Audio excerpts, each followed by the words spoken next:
안녕하세요. 크립토TV입니다. 오늘은 체감하기 어려울 수도 있지만 여러 군데서 보이는 상승 기류를 소개해 드려 보겠습니다. 전쟁이 아직 끝나지도 않았는데 벌써부터 버블 신호가 여기저기서 보이는 것 같습니다. 일단은 테마주부터 시작이 되지 않나라는 생각이 드는데요. 최근에 너무 많이 올라 버렸기 때문에 뭐 다른 뉴스에서 보셨을 수도 있는 뉴스인데요. 한 신발 회사가 갑자기 AI 기업으로 사명을 변경하자마자 하루 만에 주가가 7배나 뛰었습니다. 바로 폐업 직전까지 갔었던 올버즈라는, 그러니까 많은 새들이라는 뜻의 친환경 신발 회사였다라고 합니다. 근데 갑자기 어제 새벽에 AI 컴퓨팅 기업으로 거듭나겠습니다. 투자하겠습니다라고 얘기를 하자마자, 그러니까 구체적인 계획도 사실은 없었어요. 그러면서 사명을 뉴버드 AI라고 바꿨다라고 합니다. 한눈에 보시더라도 예전에 닷컴 버블, 닷컴 들어가면 오르고 AI 들어가면 오르고 했는데 이게 또다시 나왔다라고 보시면 되거든요. 그래서 제가 차트를 찾아보니까요. 정말 날라갔습니다. 이게 어제만 하더라도 3달러에서 시작을 했었는데요. 사명이 바뀌자마자 한때는 24.3달러까지 8배가 넘게 올라갔더라고요. 고점을 찍고 이제 횡보를 하다가 조금 떨어진 게 17달러였다. 그래서 한 7배 정도가 올랐다라고 하는데요. 이거를 일봉 차트로 봐도 이게 얼마나 드라마틱한지 알 수 있습니다. 많이 보던 느낌의 차트죠. 거의 대부분의 알트코인이 이럴 것 같은데요. 구체적으로 가면, 작년 6월에서 8월에 있었던 이더리움 DAT 기업과 매우 흡사합니다. 우리 작년 6월에서 8월에 톰리랑 피터 틀이 손잡고 나와서 막 춤추고 할 때, 뭐 조셉 루빈도 나오고요. 뭐 샤프링크다, 비트마인이다, 수많은 기업들이 나왔을 때 6월에서 8월 달에 꿈틀 했었잖아요. 그때처럼 이 버드라는 이제 기업도 꿈틀꿈틀 하다가 다시 쭉 떨어지다가 폐업 직전까지 몰렸었다라고 합니다. 그러다가 이제 살아남기 위해서 AI 기업 선언을 하니까 와, 뭐 24달러까지 순식간에 치솟는 모습. 이거를 가지고 뭐 버블이라고 하지 않기에는 조금 무리가 있지 않나. 그러니까 버블의 전형적인 신호라고 보는 겁니다. 근데 제가 한 얘기가 아니고요. 수많은 전문가들의 의견입니다. 이번 급등을 전형적인 투기 과열 신호로 본다. 과거 닷컴 버블, AI 버블과 매우 유사하다는 지적이다. 라고 하면서 뭐 최근이라고는 하지만 벌써 몇 년 됐죠. 일부 비트코인 채굴 업체들이 AI 데이터 센터로 사업 변경, 사업 업종을 전환하는 뭐 요런 느낌으로 보셔도 좋다라고 얘기를 하네요. 그래서 미군 증권의 또 한 수석 전략가는 시장에 거품이 끼고 있으니까 주의하세요라고 얘기를 하네요. 그러니까 거품의 징조가 보이고 있는 건 일단 팩트로 보입니다. 근데 이뿐만이 아니죠. 여기저기서 지금 손을 흔들고 있습니다. 나 좀 쳐다봐 주세요라고 하는데요. 자, 우리 뭐 비트코인과 연관이 돼 있기 때문에 양자 컴퓨터, 뭐 아이온 Q 정도는 저도 관심 종목으로 넣고 보고 있는데요. 벌써 이틀째 폭등이 나오고 있습니다. 아이온 Q가 21% 정도 올랐고요. 뭐 D-웨이브 퀀텀도 뭐 23%, 뭐 리게티 컴퓨팅인가요? 그것도 많이 올랐더라고요. 왜 올랐나 봤더니, 그러니까 이틀 연속 지금 불을 뿜고 있습니다. 일단 첫 시작은 젠슨왕의 엔비디아에서 시작이 됐어요. 양자 컴퓨팅 계산하는데도 AI 필요하잖아라고 하면서, 그러니까 AI를 전 산업으로 이제 퍼뜨리는 게 젠슨왕의 역할이잖아요. 양자 컴퓨터에 요거 한번 써봐라. 아이싱이라는 모델을 이제 선보이니까 양자 컴퓨터가 크게 발전하는 거 아니야? 라고 하면서 한 번 올랐고, 두 번째는 이제 미국 국방부의 한 프로젝트에도 아이온큐가 들어갔다고 해서 또 한 번 올랐다라고 하거든요. 미국이 이 정도면 한국은 어떨까요? 보니까 난리가 났더라고요. 국내 양자 컴퓨터와 다 해당이 되는지까지는 모르겠지만 아무튼 뭐 상한가를 무더기로 기록을 하고 있고요. 사실 양자 쪽만 아니라 뭐 보안 쪽도 그렇고 뭐 한국은 지금 난립니다. 뭐 여기저기 지금 불장이 이루어지고 있는 것 같아요. 이런 걸 보면 지금 뭔가 버블의 조짐이 보인다라고 생각을 할 만하겠죠. 이 얘기도 어제 좀 들었던 것 같아요. 갑자기 두 번이나 말을 바꿨던 JP 모건도 지금 상승에 불을 지피고 있다라고 생각이 듭니다. 왜냐하면 어제 분명히 얘기를 했었죠. JP 모건이 나는 사모대출 별거 아니라고 나 두 번이나 말했다. 4월 7일에 한번 얘기했고 4월 14일 날 또 얘기했어. 사모대출 위기 바퀴벌레 이제 아니야. 바퀴벌레 안 나와. 라고 얘기를 하니까 어떻게 될까요? 이게 4월 14일 기사인데요. 지금까지 소외를 받고 온갖 서름을 겪었던 뭐 비트코인 이상으로 서름을 겪었었죠. 뭐 사스 기업이라고도 했었던 AI 쪽의 소프트웨어 주식들 대표적인 곳이 바로 오라클, 뭐 코어위브 뭐 이런 쪽인데요. 지금 뭐 11% 급등에 여기도 지금 계속 급등이 나오고 있다라고 보시면 됩니다. 왜냐하면 위기가 안 나온다고 했으니까 오르는 게 당연하겠죠. JP모건 때문에 떨어졌기 때문에 JP모건이 말을 바꾸면 오른다. 이러다 정말 본전 오게 생겼다라고 제가 지어봤는데요. 그 앞에서 언급을 했든지 제가 뭐 주목하고 있는 주요 종목들을 제가 한번 최근 뭐 4월 기준으로 한번 체크를 해봤는데요. 저 위에 있는 게 아까 말씀드린 아이온 Q입니다. 양자 컴퓨터가 굉장히 많이 올랐네요. 그리고 두 번째로 많이 오른 게 아이렌. 예전에도 그 비트코인 채굴 업체에서 AI 데이터 센터로 옮겼던 그 핫한 기업 중에 하나입니다. 저는 개인적으로 좀 들고 있는데요. 최근에 너무 많이 올라서 한때는 또 한창 마이너스였다가 지금은 뭐 한 2, 30% 플러스로 전환이 됐어요. 그리고 오라클 기업도 여기 보니까 많이 올랐고, 비트마인도 제가 들고 있지는 않지만 최근에 뭐 이런 이제 훈풍이 오면 이런 친구들 위주로 많이 오르겠죠. 최근에도 20% 넘게 올랐고, 서클도 최근에 급락이 나왔다가 다시 한번 한 15% 올랐고, 뭐 스트레티지나 비트코인도 뭐 비슷하게 한 12에서 13% 정도 올랐다. 스트레티지도요. 정말 예전에 들고 있었던 많이는 들고 있지 않은데요. 설마 내 가격이 평단가 밑으로 오겠어 했는데 오더라고요. 그렇게 떨어졌다가 최근에 드디어 겨우 좀 양전을 했다. 그만큼 최근에 좀 올라온 것 같고요. 테슬라도 수많은 사람들이 손절을 하고 떠나지 않았나 생각이 드는데 어느새 또 꿈틀꿈틀 뭐 $400 근처까지 올라온 것 같습니다. 제가 뭐 얘기 안 한 뭐 로빈후드도 있고요. 코인베이스도 있고 많은 기업들이 지금 꿈틀꿈틀 되고 있다라고 보시면 되고요. 하나만 더 추가를 해보겠습니다. 왜냐하면 이것도 코인과 연관이 돼 있기 때문인데요. 제인 스트리트 기억나시죠? 그 FTX 창립자가 이제 여기 출신이기도 하고 이 친구들이 유명해졌던 게 뭐 미장이 열리기만 하면 아침마다 비트코인 공매도 쳐버렸던 그것도 몇 년간을 우려먹었던 바로 그 회사입니다. 근데 최근에 테라루나 소송, 이 친구들이 이제 힘들게 해서 이 공매도 쳐서 죽었다. 뭐 이런 소송도 직면해 있고 이 친구들의 모닝 매도 패턴이 이제 알려지니까 한동안 자숙을 하고 그래서 최근에 비트코인이 좀 올라가지 않았나라는 생각이 드는데요. 이 친구들이 자숙하면서 뭘 하고 있나 봤더니 코어위브라는 여기도 이제 데이터 센터 클라우드를 빌려주는 대표적인 AI 뭐 기업이라고 보시면 되는데요. 여기에 무려 60억 달러 플러스 10억 달러 얹어서 70억 달러의 계약을 체결했다. 어마어마한 투자를 했다는 게 최근에 또 밝혀졌습니다. 이게 처음 한 투자가 아니고요. 무려 세 번째 한 투자인데요. 이게 왜 중요하냐면 일단 제인 스트리트는 돈 버는데 귀신인 곳이죠. 근데 보통은 트레이딩으로 돈을 버는데요. 이 친구들이 장기 투자를 하는 거는 그만큼 가치가 있다는 뜻입니다. 대표적인 곳들이 뭐 엔트로픽, 그 FTX 망했을 때 그 지분을 이 친구들이 완전 다 사들여서 대박을 쳤고요.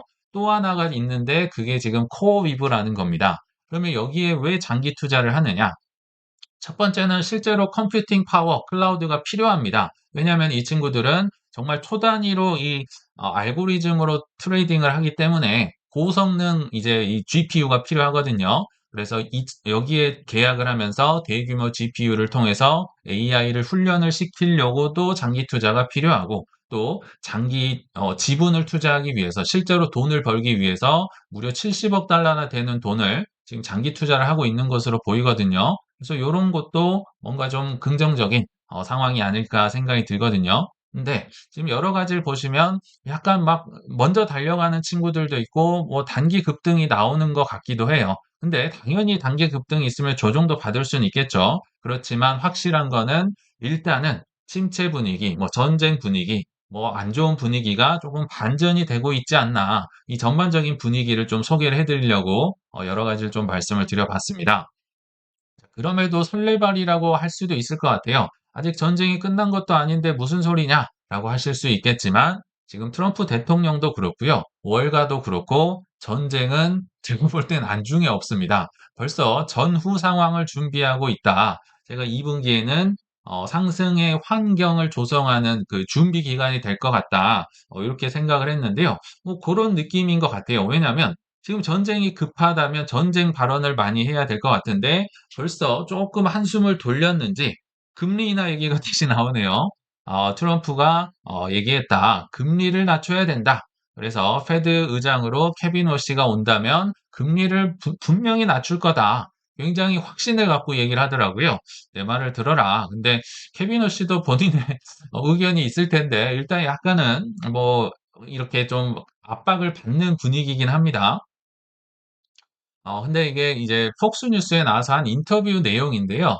뭐 여러 가지 얘기를 했지만 여기 밑에 자막을 보시면 핵심 이제 얘기가 나와 있죠. 만약에 파월이 5월 15일 기준으로 떠나지 않는다. 뭐 이 케빈 워시의 연준 이게 좀 늦춰질 수도 있잖아요. 그러면 내가 임시 의장을 맡겠다. 제롬 파월이 그랬거든요. 근데 너 안 떠나면 내가 너 잘라버릴 거야. 또 이런 얘기를 하고 있다.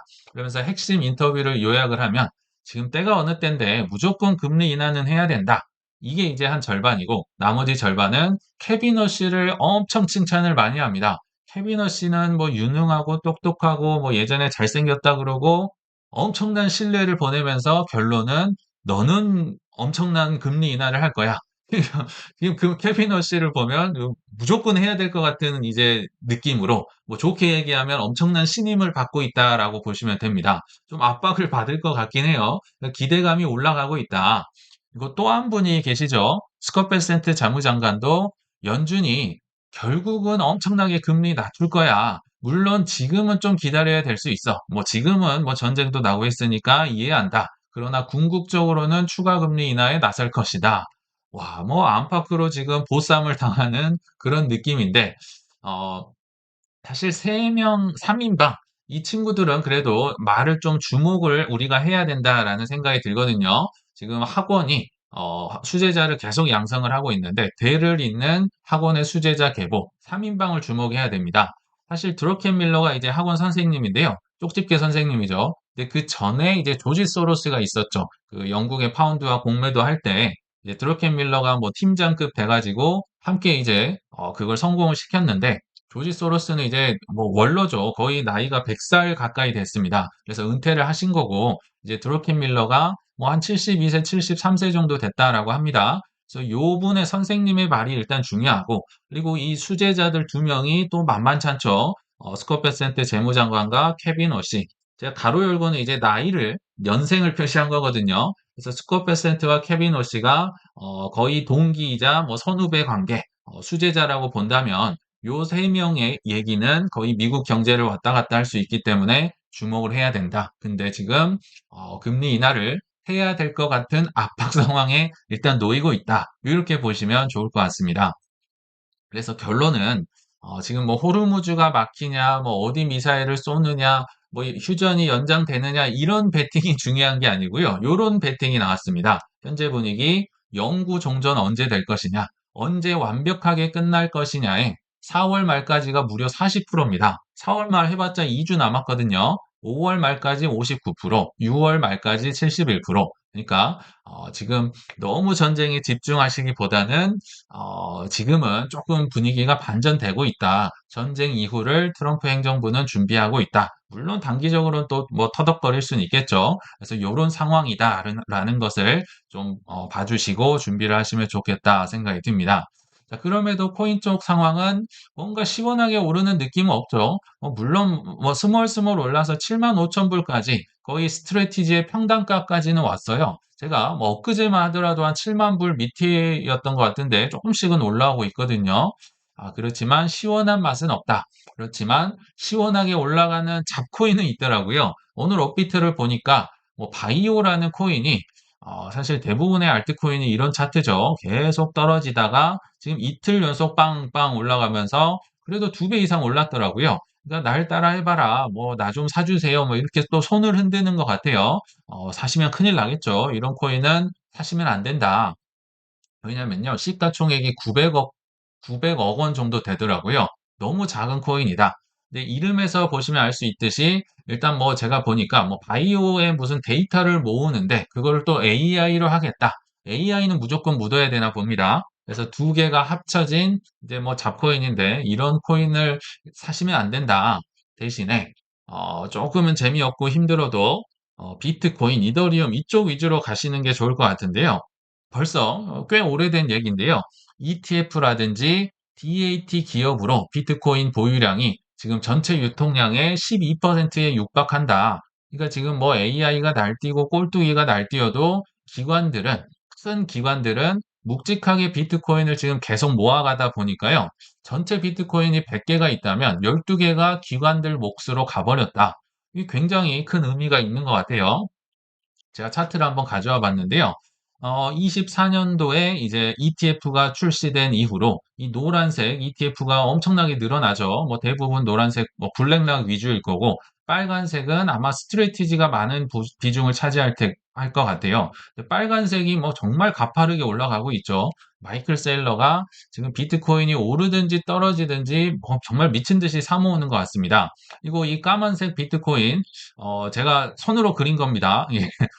굉장히 애를 먹었는데 아무튼 비트코인이 뭐 오르든지 떨어지든지 이 노란색과 빨간색은 계속 올라가더라. 꾸준히 사모으는 것 같습니다. 그래서 과거에는요, 코인이 뭐 기껏 해봐야 스트레티지 정도, 그리고 그레이스케일도 트러스트 상품을 팔았는데 사실 이것도 현물 기반은 아니었고, 뭐 프리미엄도 엉망이었고, 뭐 거의 개미들 위주였다고 보시면 되겠죠. 뭐 테슬라 일부 사는 뭐 요 정도였다면 최근 들어서 24, 25, 26은 블랙록의 뭐 스트래티지의 피델리티의 이 모건 형제 있죠. JP 모건, 뭐 모건 스탠리, 뭐 찰스 슈왑, 뭐 DA, 뭐 수많은 DAT 기업들, 뭐 하버드, 뭐 연기금, 뭐 나중에 이제 국가까지 들어오겠죠. 그래서 우직하게 모아가고 있다. 이런 식으로 좀 준비를 하면 어떨까 생각이 들거든요. 그래서 결론에 왔는데요. 상승장을 기다리시되 중요한 기는 한 것 같아요. 그렇지만 기관처럼 좀 그들처럼 준비를 하면 어떨까? 뭐 이미 이렇게 잘 하고 계실 거란 생각이 드는데요. 자, 일단 어떤 준비를 하기 전에 하반기에 있을 호재들 다시 한번 정리를 해보겠습니다. 우리가 거부하지 않아도 이 호재들은 시간표에 맞춰서 올 겁니다. 일단은 가장 코앞에 있는 게 5월 29일자로 CME 이 선물에서 비트코인을 24시간 거래를 시작하겠다. 드디어 CME 갭이 사라진다는 겁니다. 이제 주말이든 뭐 새벽이든 밤낮으로 돌리겠다. 이거를 왜 할까요? 유동성이 많아지니까 할까요? 아니면 줄어들 텐데 할까요?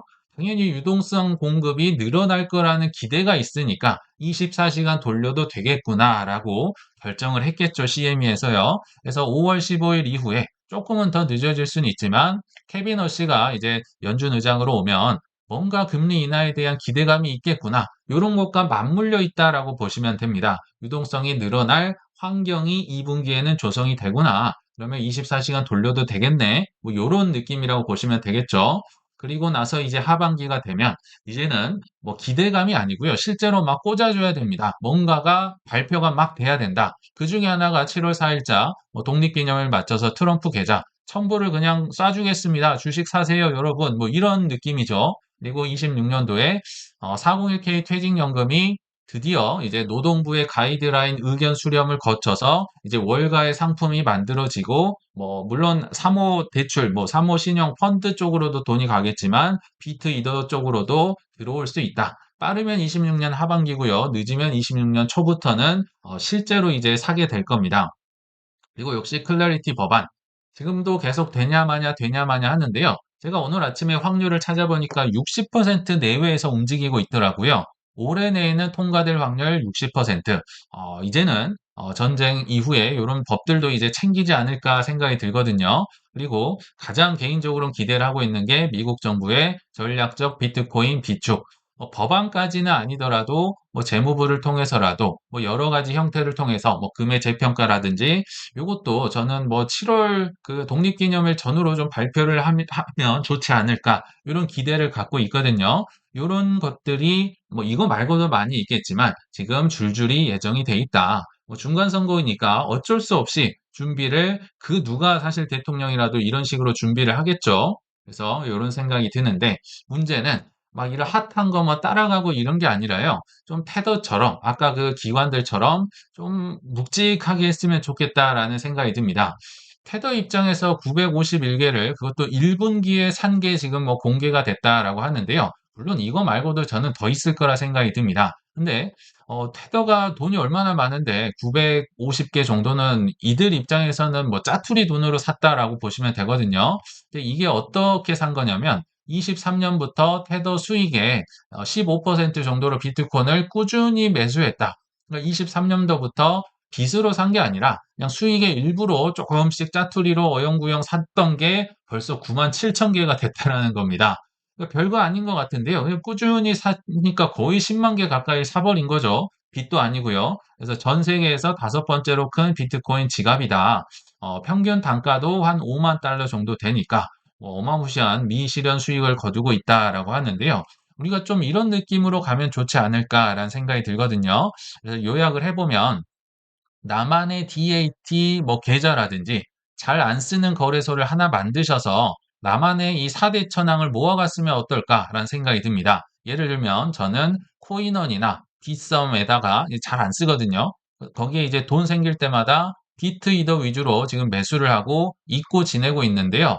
아마도 이거는 뭐 저희 아들들 뭐 대학 가거나 뭐 장가 갈 때 쓴다는 뭐 요런 느낌으로 그냥 꾸준히 뭐 오르든지 떨어지든지 사고 있습니다. 그래서 우리 구독자님들도 큰 상승이 오기 전까지 여력이 되는 대로 4대 천왕 위주로 꾸준히 매수해 가시길 바라면서 이만 마치겠습니다. 시청 감사합니다.